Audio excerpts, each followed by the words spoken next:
আসসালামু আলাইকুম। এখন বাজে ভোর 5টা আর আমরা এখন বেরিয়ে পড়েছিলাম সপ্তপুরী যাওয়ার উদ্দেশ্যে। এই শর্টস আমরা এখন যাব, ট্রেনে চড়বো। আজকে কি মজা করলাম, কিভাবে সপ্তপুরী গেলাম সবই আপনাদেরকে দেখাবো। চলে এলাম আমাদের ট্রেনের মধ্যে।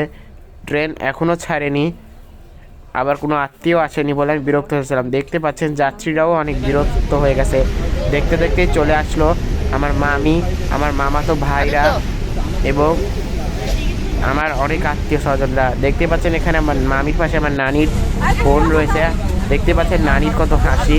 আর পিছনে দেখতে পাচ্ছেন আমার নানা ও নানি রয়েছে। নানা নানির কি খুশি খুশি। আমার নানা তো আজকে খুশিতে আত্মহারা হয়ে গেছে। এখানে দেখতে পাচ্ছেন আমাদের অর্থী খালামুনি, ইনি আমাদের একজন সাবস্ক্রাইবার। তিনি কত আনন্দ। বাইরের আবহাওয়া দেখতে দেখতে যাচ্ছিলাম।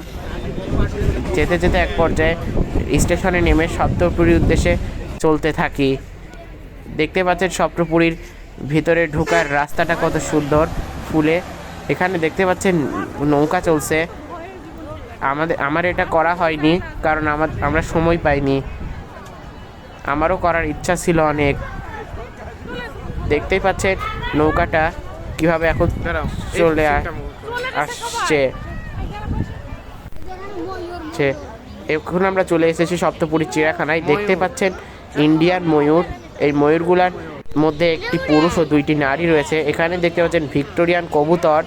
এটি অনেক দামি একটি কবুতর, দাম লাখ টাকার উপরে। এই কবুতর আমার অনেক পছন্দ হয়েছে। কিন্তু এখানে দেখতে পাচ্ছেন কিছু কোচিং মুরগি। এই মুরগিগুলো অনেক বড় ও মোটা হয়। এগুলো আমি আজকে জীবনে প্রথমবার দেখলাম। এখানে দেখতে পাচ্ছেন একটি কুমির। বাবারে, আমার তো ভয়ে ঘাম বেরিয়ে গিয়েছিল এই কুমিরটাকে দেখে। এই কুমিরটা কখন যেন কামড়ে দেয়। এখানে দেখতে পাচ্ছেন একটি গোল্ডেন ফিজেন্ট। এখানে দেখতে পাচ্ছেন গোল্ডেন ফিজেন্টের পুরুষটা, নারীটাও এখানে রয়েছে।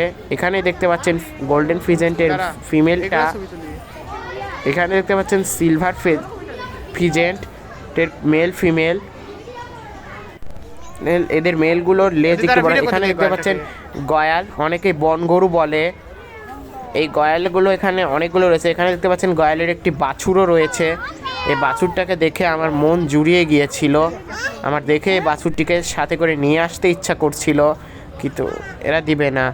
এখানে আরও অনেকগুলো বাছুরই রয়েছে শুচ্ছে। আর এখানে দেখতে পাচ্ছেন গয়ালের ওখানে মানুষ কাজ করছে, তার মানে বুঝতে পারছেন গয়াল কত শান্ত। এখানে দেখতে পাচ্ছেন একটি বাছুর তার মায়ের দুধ খাচ্ছে।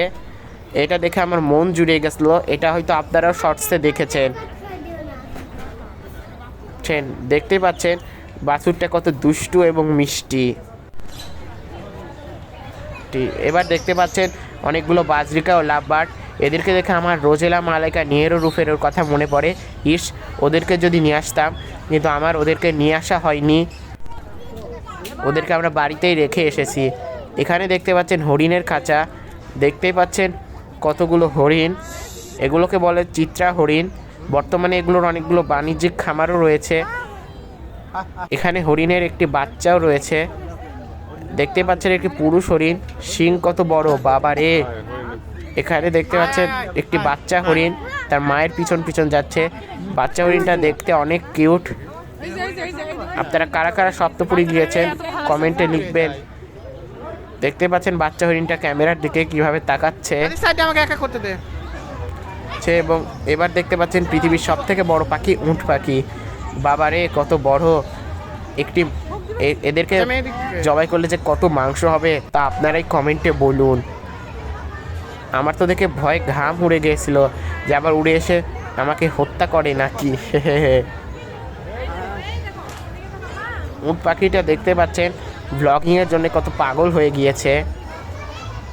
তাই এখানে দেখতে পাচ্ছেন একটি কাকাতুয়া, জুটিওয়ালা কাকাতুয়া দেখে মন গলে যায়। এরকম কাকাতুয়া দাম লাখের উপরে। আর এখানে দেখতে পাচ্ছেন একটি ম্যাকাও পাখি। জীবনে প্রথমবার ম্যাকাও দেখার সৌভাগ্য হলো আমার। ম্যাকাও দেখে মন জুড়িয়ে গেল আমার। দেখে ডেকে নিয়ে এখানে দেখতে পাচ্ছেন একটি জাপানিজ ফিজেন্ট পাতা খাচ্ছিল। এখানে দেখতে পাচ্ছেন একটা সাদা রাজহাঁস। এটা কোন জাতের রাজহাঁস সেটা আমি জানি না। এই রাজহাঁসটা অনেক বড় সাইজের ছিল। এখানে দেখতে পাচ্ছেন একটি কালো রাজহাঁস। এই রাজহাঁসটা কি সুন্দর, কিন্তু এখানে রাজহাঁসে শুধু একটা করে এখানে দেখতে পাচ্ছে। আবারও ময়ূর, এমনকি সাদা ময়ূরী। এখানে দেখতে পাচ্ছেন উট ডাক, ম্যান্ডারিন ডাক সহ আরও অনেক হাঁস দেখতে পাচ্ছেন। এখানে এদের বাচ্চাও রয়েছে অনেকগুলো। তারা ভিডিও করে আমাকে এখানে দেখতে পাচ্ছেন তুর্কি দুম্বা। জীবনে প্রথমবার তুর্কি দুম্বা দেখলাম।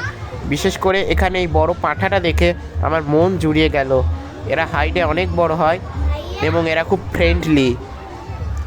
তা আমি এখন দুম্বাগুলোকে আদর করলাম একটু।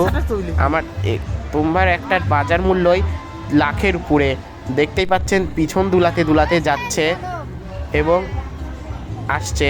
এখানে দেখতে পাচ্ছেন দুম্বাগুলো বারবার আপনাদের দিকে তাকাচ্ছে। এখানে দেখতে পাচ্ছেন একটি বাচ্চা।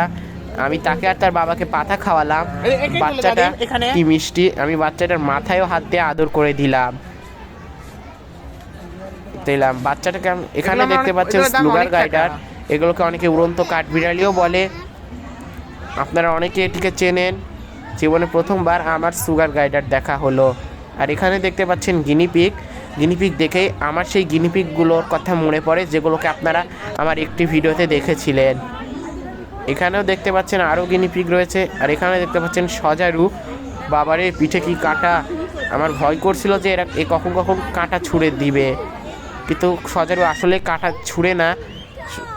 সজারুর কাঁটা সজারুর গায়ে লেগে থাকে সবসময়। এখানে দেখতে পাচ্ছেন অস্ট্রেলিয়ান ইমু পাখি। এরা উট পাখির মতো অনেক বড়। বাবারে, উট পাখি বা ইমু পাখির একটাকে জবাই করলে যে কি পরিমাণ মাংস পাওয়া যাবে! ইমু পাখিগুলো ব্লগিংয়ের জন্য পাগল হয়ে গিয়েছিল। আর এখন আমরা চলে এলাম ভূতের বাড়ির ভিতরে। দেখতে পাচ্ছেন ঢুকতে একটা ভূত আমাকে স্বাগত জানালো। দেখুন কিরকম ভয়ানক। তো এবার চলে এলাম আরও একটি ভূতের এলাকায়। দেখতে পাচ্ছেন চারদিকে শুধু ভূত ও ভূত, কিন্তু আপনাদের এই ভাই কোনো ভূতকে ভয় পায় না। আমি সব ভূতেদেরকে ইন্টারভিউ নিচ্ছিলাম।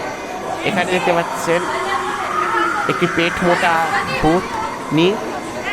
আর দেখতে পাচ্ছেন একটি ভূত। কে, কেমন আছিস? এবারে দেখতে পাচ্ছেন ভূতনিটা আমার দিকে কীরকম রেগে তাকিয়েছে, কিন্তু আমাকে ভয় দেখানোর চেষ্টা করছে। কিন্তু আমি কোনো ভূতকেই ভয় পাই না। যদি সাথে করে কোনো অস্ত্র আনতাম, এক্ষুনি এদেরকে শেষ করে দিতাম। এবার দেখতে দেখতে আমরা সবাই ভূত দেখতে দেখতে এগোতেই থাকলাম। ভূতেরা দেখতে পাচ্ছে চারদিকে আমাকে, আপনাদেরকে দেখছে এবং আমাদের সাথে খেলছে। ভূতগুলোর সাথে কাটানোর অভিজ্ঞতা খুব ভালো ছিল। কারা কারা এরকম ভূতের সাথে অভিজ্ঞতা করেছেন তারা অবশ্যই কমেন্টে লিখবেন। এভাবে ভূত দেখতে দেখতে আমরা এগিয়ে যাচ্ছিলাম। হঠাৎ করে দেখি আরও দুটো পেতনি আমাদের সামনে এসে দাঁড়িয়ে গেছে। দেখতে পাচ্ছেন এই পেতনিটা কত পাগল হয়ে গেছে। এখানে দেখতে পাচ্ছেন আরও একটি ভূত না পেতনি কি জানো। এখানে দেখতে পাচ্ছেন দুটো কঙ্কাল শেষে আমাদেরকে স্বাগত জানিয়ে ভাগায় দিচ্ছিল। এরপরে কঙ্কাল আর ভূত দেখতে দেখতে অনেক বিরক্ত হয়ে গিয়েছিলাম, তাই দ্রুত আরও একটি রুমে চলে এলাম। এখানকার ভূতটাকে সঠিক করে দেখা যাচ্ছে না। মাশাআল্লাহ, ভালো থাকবেন, সুস্থ থাকবেন।